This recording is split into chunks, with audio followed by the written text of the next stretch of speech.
What's happening, everyone? Steve here, Cars with Steve, and today we're taking a look at the 2021 Ford Mustang Mach-E. Now, I'm excited for a couple reasons. Firstly, this is one of the first ones to land in Canada. It's the premium trim level of the vehicle, it's got the extended range battery, and it's all-wheel drive. So this thing is an absolute powerhouse. Now, I know a lot of people are thinking that the Mustang Mach-E should not have that Mustang badging on it. But guys, trust me, as we get into this vehicle, you'll learn a little bit more about it. You'll really appreciate what Ford's done inside of this electric powerhouse. Now, I do want to give a huge shout out and a thank you to Formula Ford for letting me use the vehicle. Now, if they didn't give me the opportunity to do this, I literally would not be here. So thank you so much. Before we get started, I want to thank you guys as always for helping to support the channel. Make sure that if you enjoy the video, give it a thumbs up, consider subscribing, but please share it with your social networks because it absolutely helps the channel grow. Now, on top of that, once I get to 5,000 subscribers, I'm going to be giving away a free exotic car driving experience. So it's going to be exciting times. But everyone, let's dive right into it and see what the 2021 Ford Mustang Mach-E has to offer.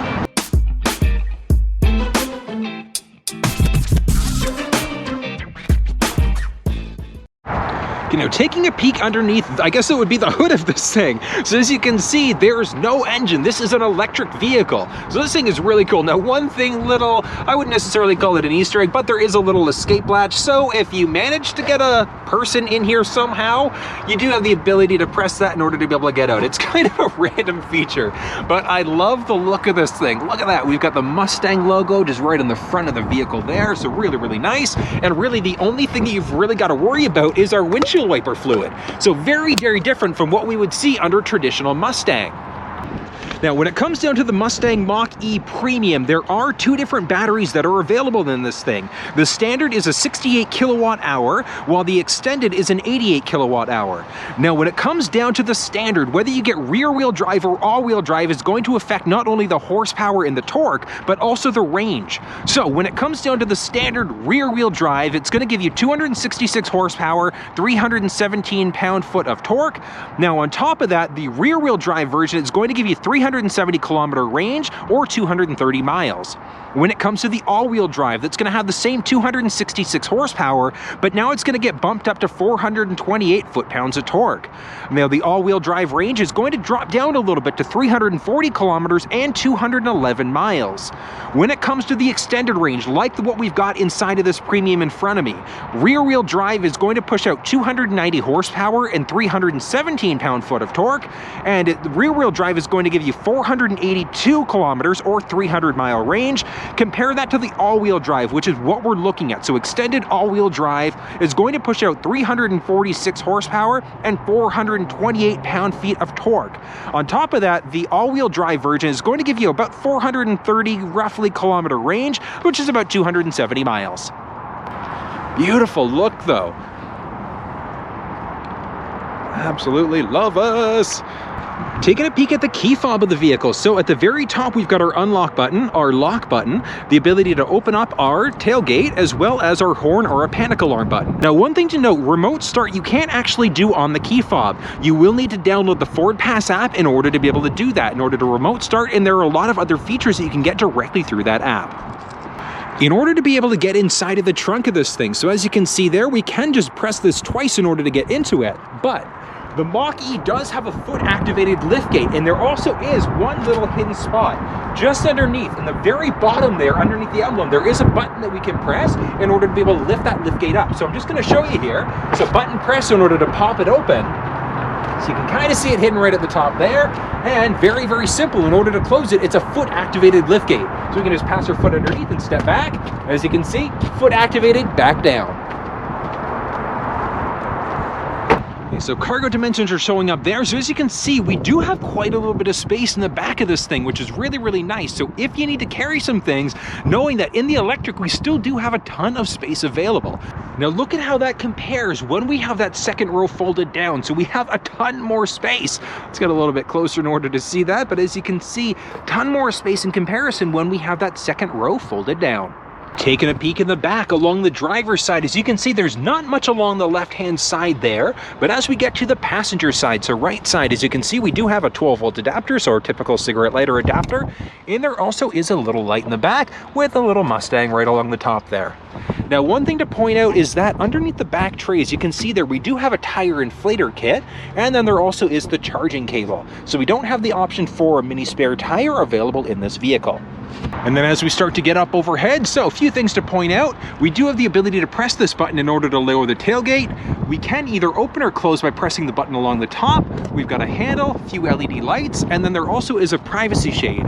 So the privacy shade in the back there, we do have the ability to easily take that off. All we're going to do is lift that up and over, and we can easily remove it if we want to, then just lock it back into place.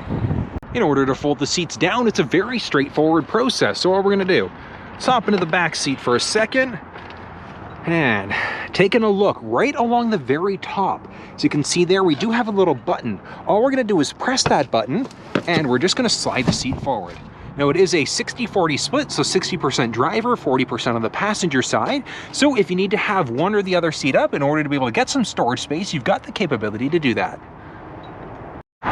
Look at this beautiful, absolute beauty along the top there. Now, this is a full glass panel top. Like, look at this. Hop inside there, look up above.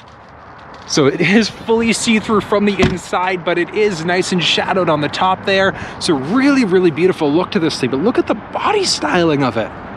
Absolutely love it. Now, there is going to be some standard technology inside of this thing. As you can see, we do have our backup sensing system, and there also is our blind spot system. Lets us know if anybody's entered the blind spot on either side of the vehicle, and it also does have a lane keeping system.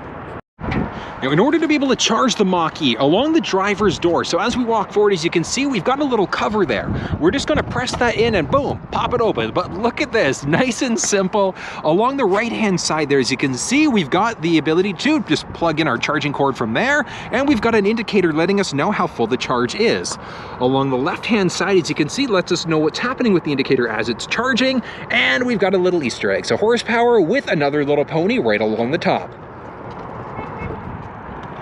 When it comes down to spacing inside of the second row, so I'm 6 feet tall, I've got the driver and the passenger seat set up for somebody who's 6 feet tall, and get this, if you've ever been in the back seat of a Mustang, that is absolutely not a car that you're going to use for more than 2 people, unless it's people that you don't really like, because in the traditional Mustang, you're not getting really much room in the back seat, and there is absolutely no way I'd be able to sit in the back seat of a Mustang. I'd literally be like this. So one of the benefits of this electric Mustang is that it is more of an SUV crossover, which is kind of nice. But up overhead, I've got about 2.5, almost 3 inches of headspace. I've got a little bit of knee space, and I've also got some space for my feet. So really, really beneficial if you've got taller people, or if you've got a family, 3 or 4 or 5 people, knowing that you can actually get some full-size adults in the back seat of this thing. So I love the fact that Ford's thought about that. Now, a few other things to point out in the back of this thing. So as you can see there, we do have a few cup holders, so we can drop that down, flip it back up into place. And the other thing to point out, as you can see, as we start to move down, we've got the ability to control what's happening with the vents. We can turn it off, and we've also got our USB and then our micro USB, so our USB-C. So we've got the capabilities to power some devices. And as we look along the door, so as you can see there, we do have the B&O sound system inside of this thing, so nice speaker setup. I love the look of this thing though. Looks really, really sharp. We've got some pockets in the back there. And the one thing, how do you get out of this? The door handle in the back here. So all we're gonna do is literally just pull that in order to be able to open up the door. One thing that I wasn't necessarily sold on at first was this little handle, because we don't have it for the back door as well. Strictly for the front. Now, there were some people saying that this may or may not go. Now, one thing to note is because of the design of it, so as we can see here, it doesn't affect the aerodynamics of the vehicle. So you're not going to get any sort of negative drag with the design of this specific handle there. And really, really straightforward. In order to get into this, we're just going to push the button there. And look at this beautiful look. Let's hop inside. Now, taking a peek along the driver's side door, so this one does have the B&O, so Bang & Olufsen sound system, so really, really beautiful look there, and it sounds incredible.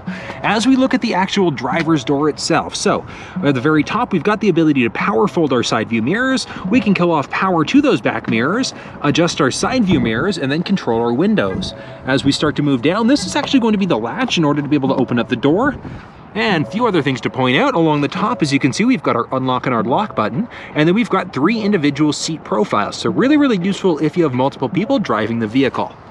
As we start to look just to the left-hand side of the steering wheel, we have a few different buttons. So we've got our max windshield defroster. We've got a few other buttons. So this one here is actually going to be our selector switch that lets us choose between what's happening with our running lamps. I always recommend just keep it in the A setting, the auto setting, because it's automatically going to flip you to the daytime or the nighttime running lamps, just depending on how bright it is outside.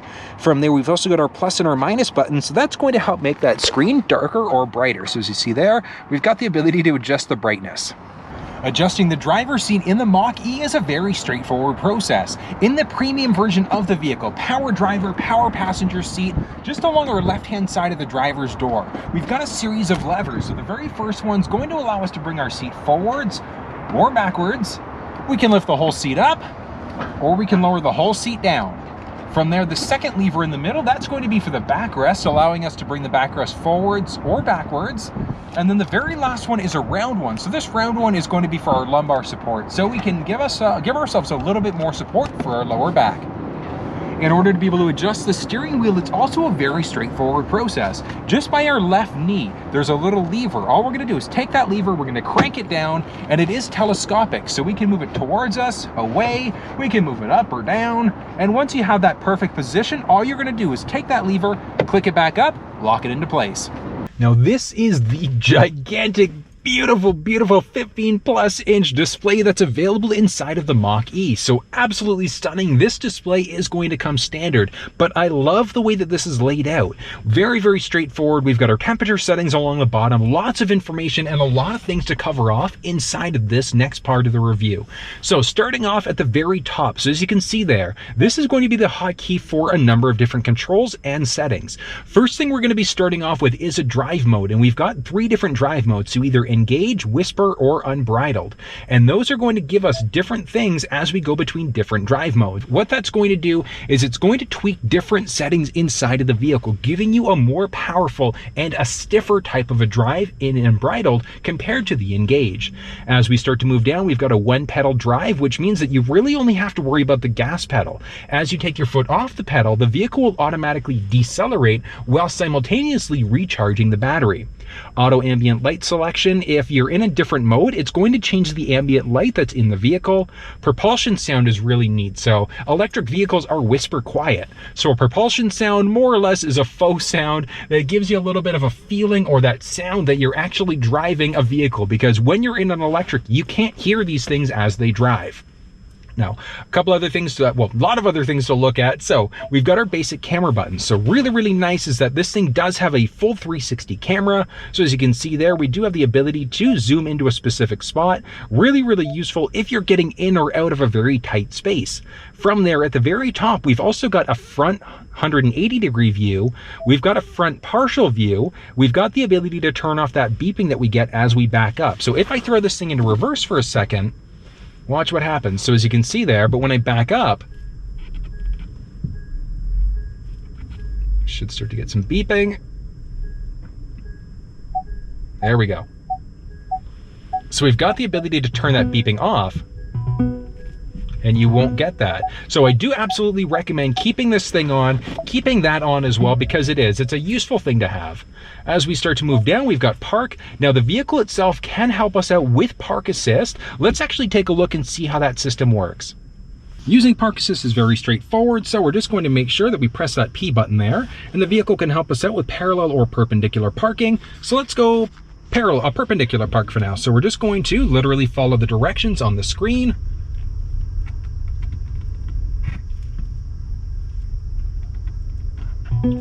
Okay, and we're just going to follow the directions. So what it wants us to do is it wants us to take our hands off the steering wheel. It wants us to shift into neutral. And then from there, all we have to do is hold this P button. So we're literally following the directions on the screen. So we're going to just press that P button there.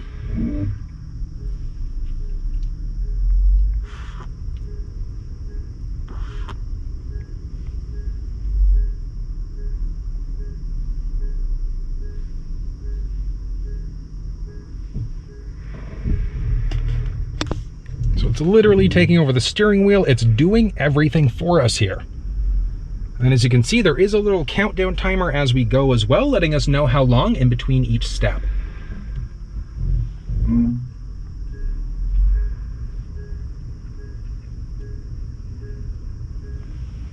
Vehicle completely doing everything. I don't have my hands on the gas or the brake. Vehicle is literally pulling me into the spot, controlling the steering wheel, counting down. We should be good.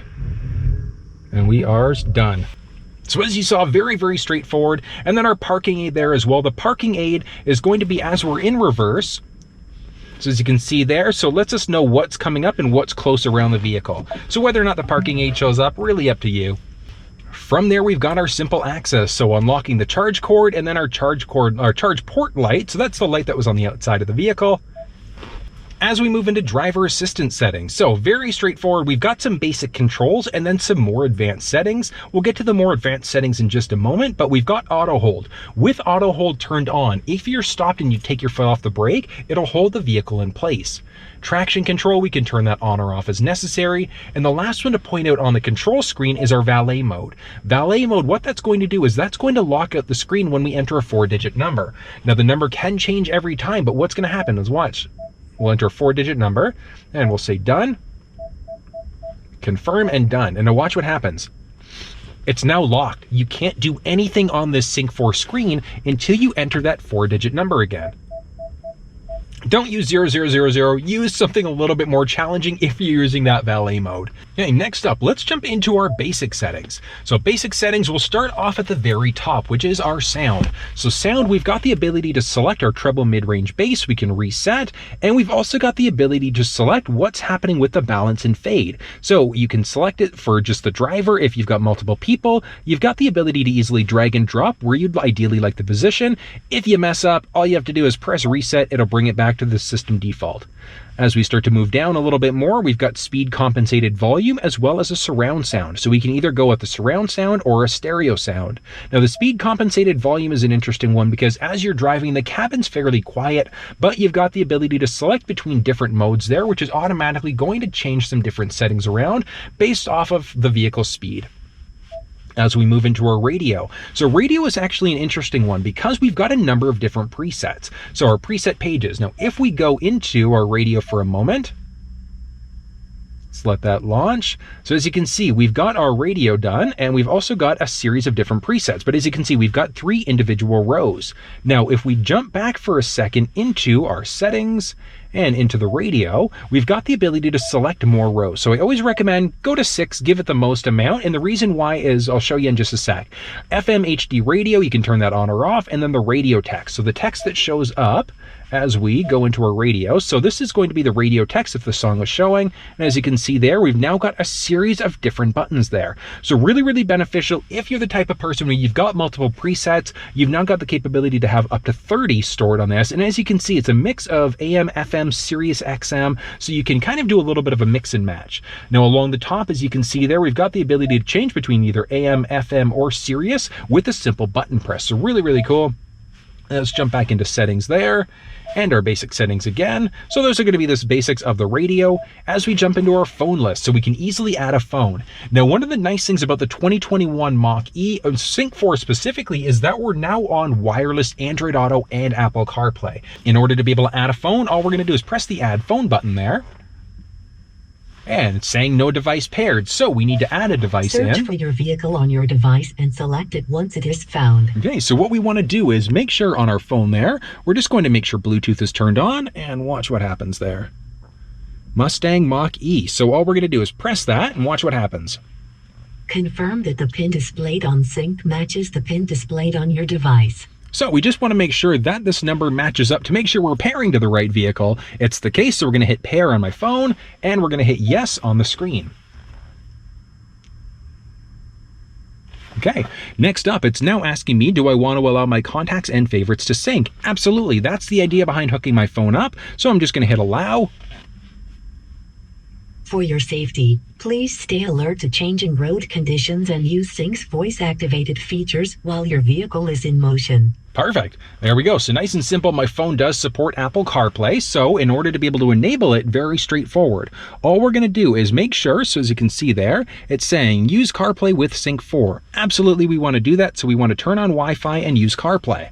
Now, taking a look at the screen, so the other thing, the last step in order to be able to set up is 911 Assist. I always recommend turning that one on, and the big reason why is because if you're in an accident inside the vehicle with your phone connected, if the vehicle senses an accident, it's automatically going to dial 911 for you. So I always recommend make sure you turn that one on, and you're just going to hit finish, and as you can see, I'm now connected. So my phone does support Apple CarPlay, and very straightforward, so iPhone may collect some data. We need to enable CarPlay, obviously, in order to be able to use it. Boom! Look at that! Connected! So nice! So nice! And it looks so good on this screen. I love the look of it. But as you can see there, we've got maps. So we can run off of Google Maps. We can run off of Apple Maps. So let's actually take a look and see what apps I've got installed here that we can actively use. As you can see there, I do have Apple Maps. I've got Google Maps. I've got Waze. So if you don't like using the built-in system, if you'd prefer to use the Waze app or any other apps, you've got the ability to easily select that. So I love it. I love the fact, and look at this, you can use it on this middle screen, and that's going to work the same. So whether you use Google Maps, Apple Maps, whatever the case may be, it's all going to be done on this beautiful screen. And as you can see, we've got a hot button for my phone, music, for my messages, now playing podcasts, audiobooks, my calendar, ton of different options. They're really nice. Now, one other thing to point out is Waze. So as I selected Waze, it does say that it wants to use Bluetooth on my phone, so just make sure you hit OK, and the Waze app will work perfectly there. I am now fully connected to my device using Apple CarPlay. Now, one other thing to point out about CarPlay is that if we look on the phone for a second there, so if you go into just your general settings and go into CarPlay, so taking a look there, we've got my car connected, and that's going to be for the Mach-E. We hit customize along the top, and now we've got the ability to add in or delete certain things. So really neat. You can kind of reorganize the way that these things look. So if you don't want certain apps to be there, like let's say if I didn't want Zoom to show up, so I can delete Zoom. And as you can see there, Zoom is now gone. So it's really that simple. Same thing, all available apps will show, or we can reset it to whatever the factory default was, and we can also rearrange. So if you typically listen to podcasts as you're driving, all we have to do is drag and drop. Now watch what just happened. It's updated it, so podcasts are now on the home screen first. So really cool. You can easily do that directly through your cell phone. And that's going to be fully connected. Now, as we can see, we can go through a number of different options there. There are certain settings and certain things that will work with my phone connected. So things like, let's hop in there. So we've got LiveX Live. If you've got Spotify, things like that will work directly through this middle screen. Now, for whatever reason, some apps like radio apps, Pandora, things like that aren't working. All you have to do is just make sure you're updated to the latest version of your iOS. So in Apple world, your iOS, and you also want to make sure you have the most recent update for the whatever radio app you'd like to play. In order to be able to disconnect the phone, it's also a very straightforward process. We're just going to hit the settings button along the top, and as you can see, we've got whatever available devices there are. So we're going to look at my phone. We can either disable Apple CarPlay, we can remove my phone completely. So if we get remove, all we're going to do, remove phone, yes, okay. My phone is now disconnected. It's really that simple to be able to either add or remove a phone. In order to be able to set up Android Auto, it's a very similar process to what we just finished seeing for the Apple side of things. All we're going to do is hit add phone. No device is paired, so we want to add a device. Search for your vehicle on your device and select it once it is found. There we go, that's good. Now, all I want to do is on my device, I'm just going to connect. There we go. And we've got the Mustang Mach-E that's shown up. So we're just going to pair with that. Confirm that the pin displayed on Sync matches the pin displayed on your device. And same thing, the pins do match up, so all we're going to do is hit OK and yes. For your safety, please stay alert to changing road conditions and use Sync's voice-activated features while your vehicle is in motion. Okay, so very straightforward. My phone does support Android Auto, so we just need to make sure that we enable it there. And it's also going to give me a few other things. So it's asking me to allow access to my contacts, which we'll do that in just a sec. But Android Auto would like to turn on Bluetooth and pair, so we're going to hit next. Allow access to contacts, we're going to hit allow. Okay. There we go, and I am connected. Now, a few things to point out. This one my phone, I should say, does not have an active SIM card in it, which is why the map's not showing up, but we are connected through Android Auto. So as you can see there, we can just press this home button along the bottom, and we've got access to our Android Auto instead. So we've got Waze, I've got Google Maps installed, we've got settings, weather, and a few other things. Now, obviously, because I don't have an active plan, that's why we don't have my messages and things like that showing up, because there literally are no messages here. But as you can see, we are connected, and it really is that simple. So you can use the Waze app, you can use Google Maps. If you had other apps and things like that installed, like Pandora, like LiveX Live, etc., you'd be able to use them directly through this middle screen. Now, as I mentioned, in the Apple CarPlay side of things, if for whatever reason certain apps aren't showing up, all you're going to want to do is just make sure that you go into your phone, go to and make sure that you have the latest version of your operating system installed, and more importantly, you've got the most up-to-date version of the app installed, because some apps may not necessarily work until they're updated. And from there, as you can see there, very straightforward. In order to get into some basics, we can click on Waze there. We can look at notifications or use our Google Assistant. Now, in order to be able to completely remove this thing from the vehicle, all we're going to do is we're going to hit the button along the top. As you can see, we've got my S9 Plus, and we can disable it if we'd like to, or we can look at basic settings and we can just remove the phone. So we're just going to hit remove phone there. And like what we just saw with the Apple side of things, it is just that simple for a plug-and-play solution, and we are now disconnected. Now, as we start to move down, next up is going to be for charge. So it gives us active charge status, so whatever our current battery is, and it gives us a rough idea of how many kilometers or miles we have left. Now, one thing to note, this one, I'm literally sitting here, so the range actually would be longer, especially as you start driving. But because I'm parked, it's essentially like I'm parked in a regular gas-powered vehicle. When you're parked in a gas-powered vehicle, you are going to use up a ton more gas. It's the same way with this one. We're not regeneratively braking. We're not driving. So the reason why this thing is showing as a smaller kilometer or distance is simply because I'm not moving, and I've got a few other things going inside of this thing as well. But taking a look, so we've got the ability to charge scheduling and our depart and comfort, which is actually going to be one of the more important parts. So this is a really, really useful thing, especially if you tend to leave your house at the same time of the day, or you leave work the same time of the day. So we can enter in different times. Now, the benefit there is that what'll happen is the vehicle will automatically turn on, well, I should say essentially condition the cabin. So we can either go cool or we can go hot, whatever the case may be, just depending on what our preferences are. So obviously in the winter time, we want to make sure that we're on hot or warm during the winter, because what'll happen is before your time starts, the vehicle will automatically turn on the cabin temperature, and it'll start warming up and prepping the cabin for you for when you hop inside. So very, very straightforward. And I love the fact that this thing is available.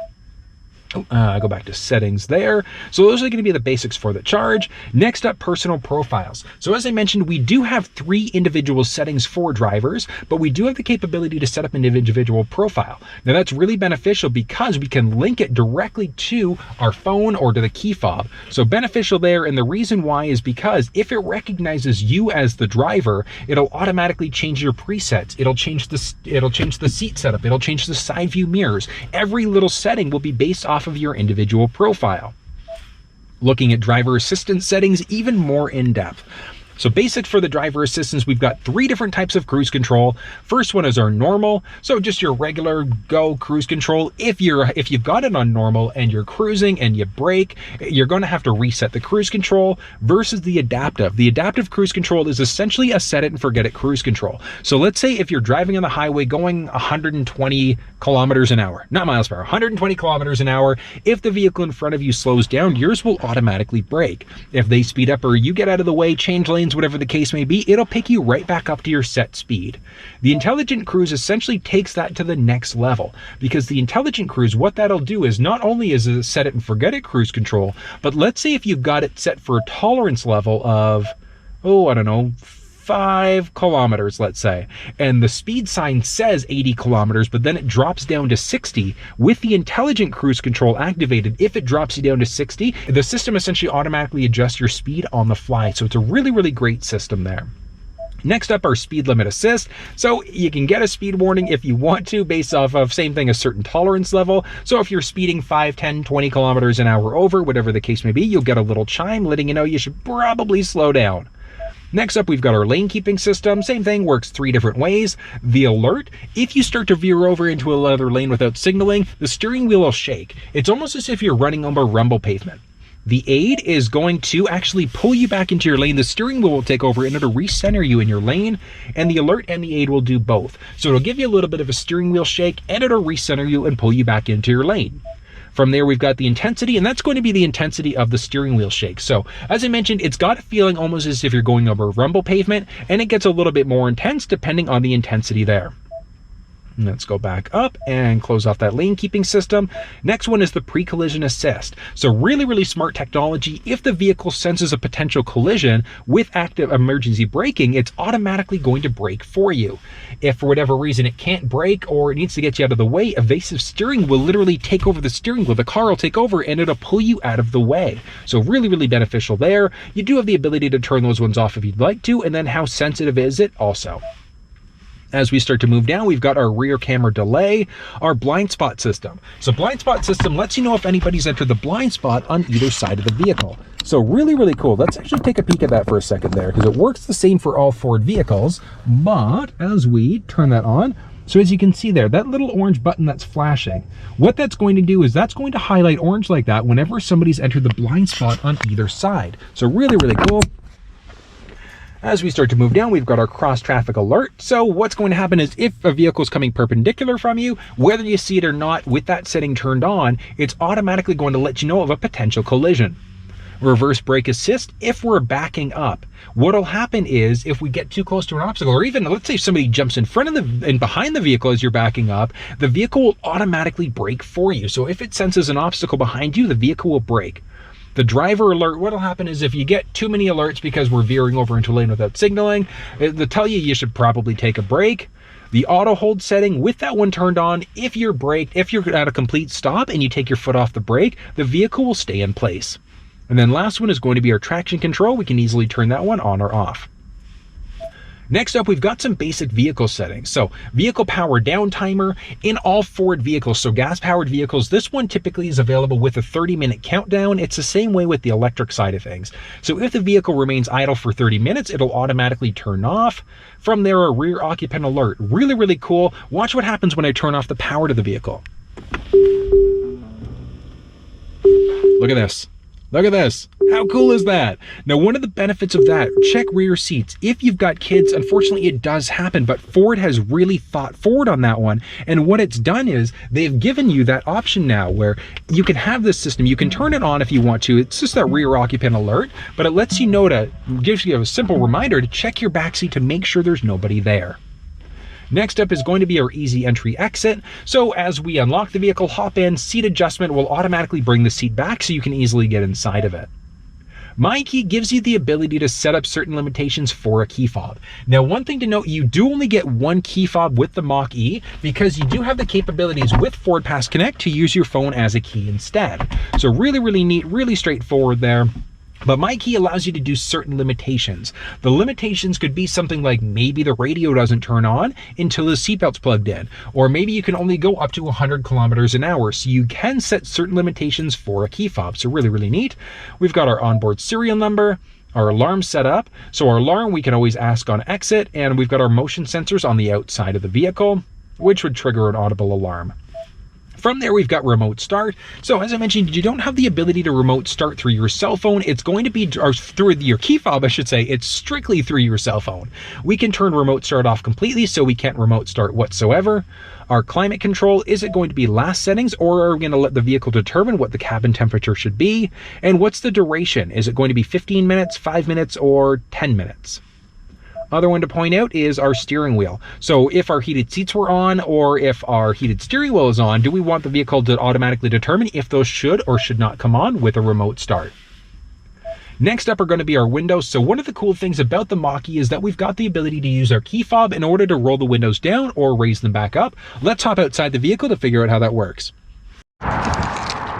In order to be able to roll the windows down using the key fob, all we're going to do is we're just going to press the unlock button twice. On the second button press, we're going to hold. So 1, 2, and hold.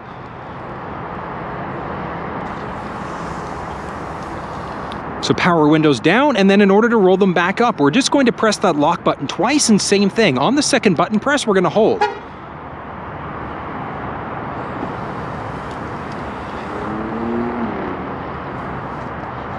And it's really that simple. So really straightforward process. Love the fact that the Mustang Mach-E does that as well. From there, we've got our wipers. So the courtesy wipe, what that one does is, if you've got the windshield wipers going, and the courtesy wipe, it'll take a few seconds, but a few seconds later, it'll do one more wipe just to clear off any more potential windshield wiper fluid that might be there. Rain sensing wipers, keep those ones turned on because it's automatically going to adjust the windshield wipers depending on how much rain is hitting the windshield. Now, one of the benefits is that on that right stick, you've also got the ability to select how sensitive it is to rain hitting the windshield. From there, we've got a reverse wiper. So with this setting turned on, if your wipers in the front are going and you back up, it'll automatically flip on that rear wiper for us as well. So keep that one turned on. It is a useful feature. And let's close that. Next up, we've got our power liftgate. So it's automatic, it's hands-free. We can change it to a manual instead, so we have to manually lift it up. Don't do that, leave it automatic, and hands-free gives us that foot-activated capability. From there, we've got lighting, so auto high beam. What'll happen is the vehicle will automatically turn on the high beams for us if it's too dark outside. And then if the vehicle senses another person or it senses an oncoming vehicle, it'll automatically dim the high beams before turning them off. From there, we've got our auto lamp delay, which when our vehicle's locked, do the lights stay on for 10 seconds, 20 seconds, 120 seconds, or do they just automatically turn off? Really a matter of preference there. And we've got our locks. So locks, we've got a ton of different options. So some of the options are the auto unlock, mislock chirp. If for whatever reason the vehicle doesn't lock, it'll let you know with chirping. Walk away, if you're walking away with the key fob in your pocket, it'll automatically lock, which is really cool. Switch inhibitor means that you don't have the ability to unlock the vehicle doors from inside. And our audible feedback. So a lot of these things really straightforward, but I do recommend keeping them all on as a default. They're there for a reason. Remote unlock, when we unlock it, do all doors get unlocked, or is it just the driver's door that gets unlocked?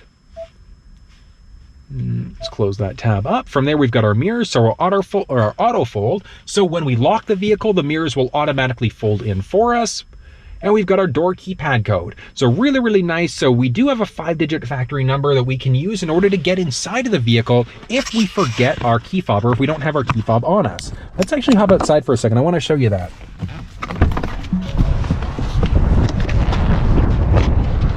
So as you can see there, taking a peek, we've got our numbers there. So that is the 5-digit there is a 5-digit factory number that we can use as a default, and we can set up more numbers if we'd like to. From there, we've got our tire mobility kit, which is good for 4 years. So I do recommend keeping it as a default, and what'll happen at that 4-year mark, we'll get a reminder that we should replace it. And we've also got our brake coach. So the brake coach, really beneficial because this thing is an electric vehicle. So with the brake coach, what that'll do is as we're driving, it'll coach us on how to brake effectively to make sure that we're recharging the battery as we go. And with low battery, do we get a warning at 30 kilometers, 50, or 80?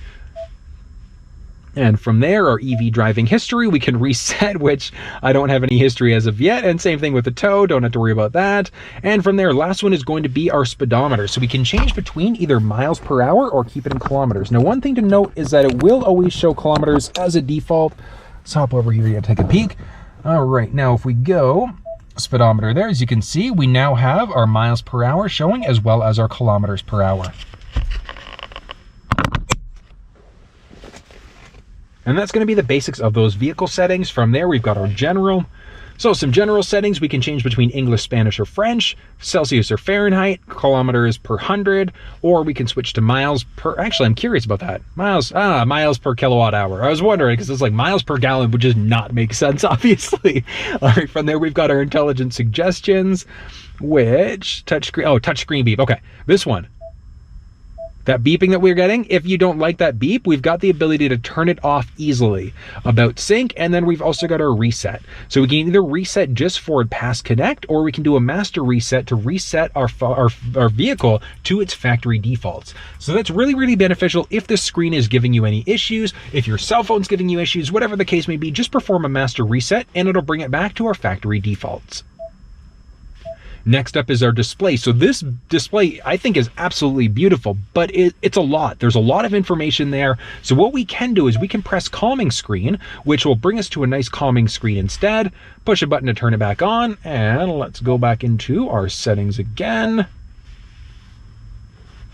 And our display, so we can go calming screen. We can change the brightness of the screen as well if we like it a little bit brighter, a little bit darker, or if we go one way, we can just reset it to factory default. Custom mode. So the instrument cluster is this little guy again. Let's take another peek. So that is our instrument cluster. So it's going all kind of crazy right now, and that's just because I'm shooting in 24 frames per second, not 60. But taking a look there, we've got our auto versus light and dark mode. So this is the light mode. So really nice look there versus the dark mode and versus the auto. So what'll happen there is if you're in the auto mode, it's automatically going to flip you between that daytime or the nighttime mode, or you can select one or the other. So really a matter of preference. And same thing, this center stack mode, whether it's an auto, light, or dark, again, matter of preference. I personally kind of love this dark mode. It looks really sharp. So I would personally always leave it into the dark mode, but you can have it so that it's constantly light, or you can let the vehicle determine if it should be the daytime or the nighttime mode instead. Moving next, we've got our clock settings. So we've got the ability to easily change it. It's a very straightforward there. We can move between either AM or PM as necessary. We can change to a 24-hour time if we'd like, and we can also do an auto time zone update. So what the auto time update will do, if the vehicle senses that we're in a different time zone, whatever the case may be, it'll automatically change the time for us. Connectivity. Tons of things. So this thing obviously does have a built-in modem, which means you can use it as a wireless hotspot. Now, one thing to note is that you do need to make sure that you've got a plan through your cell phone provider, a data-only plan, in order to be able to use this thing as a wireless hotspot. But it's really neat. You've got the capabilities to do that. Now, one thing you want to at least make sure that you do is turn on Wi-Fi at home. And the big reason why is because you want to make sure that you've also got your system updates turned on as well to be automatic. Because what will happen is with it connected to Wi-Fi at home, your system updates will automatically be done. So your vehicle will always be up to date. If they end up releasing any sort of software update, the vehicle will automatically download it. So I absolutely recommend to make sure you have these two things on in tandem. And as I mentioned, you've got the vehicle hotspot there. You can turn that on or off very easily by pressing one button or the other. Gives you the data usage there as well.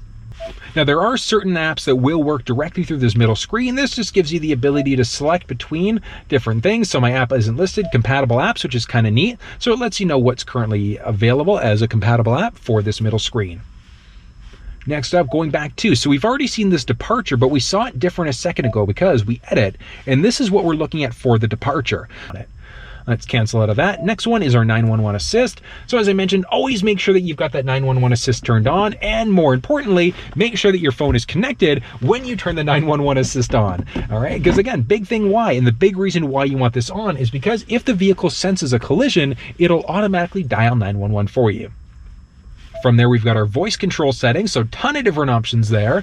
Voice command help, so we can listen for a wake word, which I actually did not know Sync4 could do this until a second ago, but we can select between different wake words. So voice control, advanced mode is off. I want you to listen for a second. Okay, Ford. 94.9. Tuning to FM 94.9. Okay. So it said that it's changed stations. Let's just go back to the home screen for a second. So it has changed stations, but it gave us a little bit of a warning message before it did it. Now that's one of the things that's actually the benefit of having that advanced mode on, is because we won't get as many notifications. Phone confirmation, do you want to call such and such person? Yes or no? And then our voice command list. So when we say that keyword to bring up the voice command list or press the hotkey on our steering wheel, what'll happen is this will come up. So this essentially is going to be the list. Whether or not that one shows up, you can toggle it on or off by pressing that button. Last up is our ambient light. So we've got the ability to select what's happening with our ambient light. So we can change it out. If we have a color preference that we like, we've got the ability to easily select it. So it does show up in various parts of the vehicle. And that's going to be the basics of our control by pressing on this icon there. So as you can see there, ton of different options. We can control our drive modes, driver assistance settings, go into more advanced details of the vehicle as well, and then just bring it back to home by pressing that. Now there isn't technically a default home screen that you're going to see every time the vehicle's on or off. It's going to be based off of what was up here last. But if you have a preference of having the map there instead, you've got the capabilities to do that. You can expand it out to cover off those hotkeys along the bottom as well, if you have a preference of what's shown there, so you can kind of extend it out. So really, really cool. Now this is the built-in factory navigation. So it's very straightforward to use, very, very simple. In order to use factory navigation, what we're going to do is starting off, all we're going to do is type in an address. So let's say if we want to go to something specific. So we're going to say 570.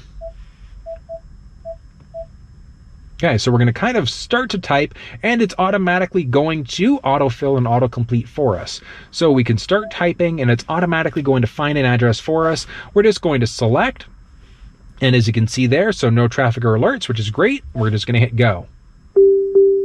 Obey traffic laws. Be alert and use voice commands while driving. Okay. Please drive to highlighted route. So as you can see, there are routes highlighted, but one of the nice things about this Mach-E is that not only is it highlighted there, but look at the screen now. So now we do have a little, not quite a heads-up display, but a little bit of a heads-up display letting us know where to go as we're driving. So really, really neat that we don't necessarily have to look at this middle screen as we drive. We've got the capability to simply glance down in order to see what's going on. And as you can see there, we do have our route set up there, and we've got how long it's going to take, what it's anticipated for us to get there, and we can just cancel out the route by pressing that X button along the top. Now there are quite a few settings that are available for the maps and the navigation. Let's hop through that and let's look at that for a second. So we can see what's up ahead, exit services, and a number of other things. We can look for parking. So parking not found within 0.6 kilometers of a vehicle, which it simply means that this thing is not completely up to date as of yet, but more of that is coming soon. We can look at weather, where am I, and then basic settings. So I say basic settings, but this is by no stretch basic. Like, look at all of the advanced things that we can do here. Starting off, we've got our map and vehicle. We can view in 3D. We can look at different map layers. Really, really cool. So we've got our traffic, our trip log. We can look at, now this is one of the nice things about the Mach-E. We've got a series of different installed maps as well. So different views, we can install different maps in there also. Different views are auto zoom during guidance, which as we start to come close to a turn, it'll automatically blow up the map and let us know where we should be turning. Do we want to go on the fastest, shortest, or the most eco-friendly route? And do we want to automatically add EV stations to our route? So really, really beneficial if you're new to the EV world to know kind of how much time you've got before you should be charging yourself up. Avoidance, do we want to avoid U-turns, highways, toll roads, ferries, car, trains, so many different things. Now, one of the benefits of that is that we've got the capability to essentially set up a route for things that we don't like. So if you don't like driving on highways, don't like toll roads, we can select that, and it'll dynamically create a map based off of whatever things we want to avoid. All right, now from here we've got a GPS simulator. We can search by relevance, coordinates. We've got some different things for traffic. So traffic and traffic alert, if we've got those set up and there's traffic on the highway, on the road, whatever the case may be, it'll let us know about traffic, and then it'll automatically optimize the route for us to give us the quickest route, which essentially replaces the Waze app. Now, obviously, Waze is a little bit fairly user-friendly. There's a little bit more of a social element there, but it is nice to know that it'll automatically give us the fastest available route if we've got that selected. Notifications, if there's red light cameras, speed cameras, things like that, it will let us know about those upcoming. If we get close to a border crossing, we'll get a notification. If we're going through school zones, if we want to find different EV stations, find parking, if there's now these are interesting ones, like curve ahead. Does that really matter? I don't think so. Is there a hill ahead? Unless it's going to be a crazy big hill and you don't have battery juice, that one could be handy. And then same thing, lateral wind is an interesting one, and then the road narrowing. So interesting alerts there. As we start to move down, destination suggestions based off of our previous data. We can look at some basic system information, and then we can restore back to our factory default. Now, one other thing to point out is, let's say if we're looking at a different location, we can look at our browsed, or we can browse, I should say, for different things. So if we want to find a restaurant, if we want to find parking at different attractions, things like that, we can look at different categories. We can look at some recently found places. We can look at some save locations as well. So really, really straightforward, really, really cool there. Now, one thing to note, let's actually look at recent. So we've got one recent. If we select that, same thing, so we can easily go to it, X out in order to be able to cancel out, and then we've got our saved, and that's going to be the basics there. Now, one thing to point out, if we go back to the basic search menu, so if we press search up at the top there, as you can see, we've got a series of different options available there. So if we've got our home address set up, we can literally just say that hotkey to turn on our voice command. We can press the voice command button on the steering wheel and say navigate home. It'll automatically bring us to our saved home address. We can find a close Ford dealership. We can look at some parking, charging stations. We've got different search tools as well, so we can go based off of intersections, coordinates, different trips, trends, and things like that. And we've also got the ability to easily add in shortcuts. So it's kind of neat, the types of things and what you can do with the navigation, but that's going to be the basics of using factory navigation inside of this thing. Now, as we start to move down the screen, as I mentioned, these are essentially going to be our most frequently, or I should say, our most recently used tabs. So we've got the ability to select different ones. As you can see there, as we press different things, it's going to bring us to different screens. So the one that I just finished pressing was for our trip.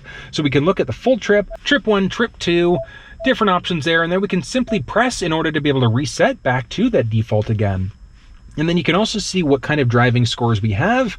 And that's very straightforward. Now, as I mentioned, these ones here are all going to be dynamic based off of what we're pressing. So as you can see there, we can now do a hot connect to either Apple CarPlay or Android Auto. Neither of the cell phones are connected, so that's not going to make a difference here. If we had pressed the phone, things like that, so that's going to show up. And that, as I mentioned, it's going to bring up whatever is currently going on based off of our hot button. So it's kind of neat, the kind of basic setup in this thing. As we look up overhead, the last one to point out is this little six dot button along the top. So this is going to be for individual profile. So profile, we can set that up for an individual person. We can look at phone pairing. We can set up Sirius XM, etc. Look at different options there. Basics. So looking at our radio, we've also got a hotkey for our phone. And these are essentially going to be a few different hotkeys that are available. One interesting one, you do have a digital owner's manual. So if there are any things, you're getting some weird lights on the dashboard, etc., we can easily jump into the owner's manual in order to see what's going on. From there, hotkey for Android Auto, Apple CarPlay as well, or we can connect to Bluetooth. Looking at previous trips. So as you can see there, kind of dynamically on the fly. Let's press one more for you to see and watch what happens there. Let's look at radio. So let's push this out of the way. But it also gives us a certain limitation. So we've got a maximum of 6 individual screens that will be saved there. And we can just kind of flip up if we want to. We can press up to select it. So lots of different flexibilities there. Pressing that hotkey again, very straightforward there. And we can just swipe up in order to bring it back. Now, as we start to move down, this one does have fully digital climate control. So we've got the ability, we can drag up and down in order to be able to affect what's going on there. We can manually press up and down to go one at a time if you want to go that route. We can drop this down. From there, we've got auto, lets the vehicle determine what the cabin temperature should be. Other side is going to be what's actually going on with this. So as you can see, we can turn the system off completely. We can go automatic, so our air conditioner, we can go max AC, air circulation button, our e-heat, we can do that as well. We've also got the ability to make it blow to our windshield, to our face, or to our feet, and it kind of updates it dynamically, letting you know kind of where the wind is going and the fan is blowing as you go. So it's pretty neat. Now this thing does have dual zone climate control, so if the driver or passenger like it a little bit warmer, a little bit colder, etc., you've got the capability to easily select and change that out. Now one thing to note is you can see we do have a different setting for the driver versus the passenger. So if we just press that dual button, it's going to default it back to whatever the driver setting is. As we start to move down, we've got our heated seats, so the driver and passenger front row seats. We can turn on our heated steering wheel if we want. We had our heated seats going, 3 individual settings there or off. And we've also got our fan speed, so we can control how fast the fan's blowing. And as I mentioned, press this in order to be able to turn that fan on or off. Hotkey press in order to get rid of it.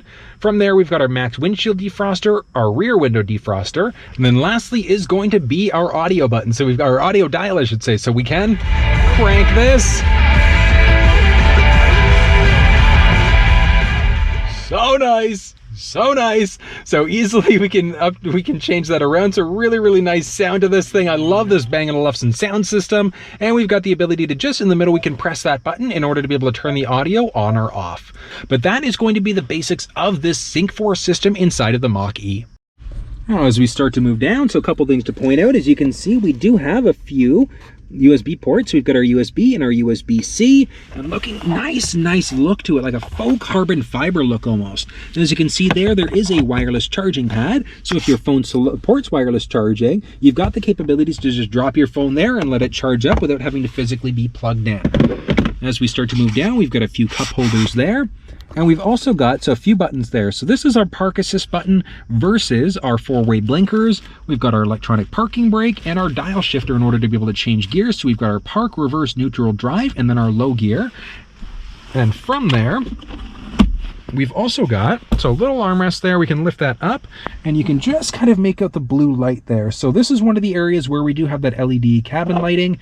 And from there, we've also got this little pocket so we can move this. And taking a little bit of a peek inside, as you can see there, we do have a traditional cigarette lighter adapter and a little bit of storage space. We can just close that back up and click it back down. Next up, let's take a peek at the steering wheel of this thing. So one thing to point out, this specific vehicle, it does have the adaptive cruise control system. So it works a couple different ways. So turning the adaptive cruise control system on, all we're gonna do is press that button along the left-hand side. Now the button here on the top right is going to be our distance indicator. That's going to let us decide how close or how far away we are from the vehicle that's in front of us. Next button underneath is going to be our lane keeping system. We can turn that one on or off. As you can see right along the bottom there, you might just be able to make it out. So just along the bottom there, we do have a little button that's shown up, letting us know that our lane keeping system's turned on. We can have that, as I mentioned, on or off, and then we can use this in order to be able to set it, and then we can either increase or decrease 1 kilometer or 1 mile per hour at a time, and then simple button press in order to turn that adaptive cruise control system off. On the right-hand side of the stick there. So as you can see there, we do have a few buttons. First one to point out along the, let's start off on the right-hand side. So we can either change radio stations or we can change active songs. We can either increase or decrease the volume, and then this is going to be our OK button. So if we ever get any messages up on the screen, we can simply press this one in order to be able to change, or in order to get rid of that message. From there, we've got the ability to either answer or hang up on a phone call. And then our last one is our voice command prompt. So we've got the ability to either press this button, which turns on, as you can see, so we do have our assistant there. We can cancel that one out, or we can simply use our voice because we've set it up that way by saying, OK Ford. Boom, as you can see, so it's now started there as well. So you can use this button, but now with this voice command, it kind of makes the button a little bit redundant. So I'm gonna be very, very interested to see what happens long term. Now, when it comes down to the actual dash itself, so the actual cluster, so a few things to point out. All right, so you're getting a little bit of a, you can kind of see a little blinking light there. Again, I'm just shooting in a different, I'm just shooting 24 frames per second. That's the only reason why I'm getting this button there. But along the top, as you can see, we can tell what mode I'm in. We can see the existing range. We've also got, here, let me actually bring you a little bit closer here. All right, gotta hide those buttons so it's not too distracting there. But we've got our range, we've got our vehicle there, we've got our speed, and then we've got what gear we're in along the side. And then on top of that, we've also got our current odometer reading on it. Taking a look at our left-hand stick there. So, as I mentioned, the lane keeping, lane centering system is not turned on there. It's turned on using the steering wheel. And we've got our blinkers, so left, right side. And we can also pull this one in to flash our high beams once. But as I mentioned, auto high beams are turned on. So we don't have a way to lock the high beams on because of that. And it's ultimately going to depend on what setting we have there. So when I'm on the headlamp switch, so the headlamps are on, I do have the ability to press away in order to permanently turn on the high beams. So if you want to do that, all you have to do is make sure that you're on the always on setting, and you can automatically do that. But as I mentioned, I always like to do it there and just have it for the automatic switch and pressing the OK button to get rid of that message there. On the right hand stick, so looking there, so a few things to point out. Actually, let's look at it from this angle first. So as you can see there, we do have the ability to select how sensitive the windshield wipers are, because as I mentioned, they are rain sensing wipers. And we've got the ability to easily turn on the wipers there.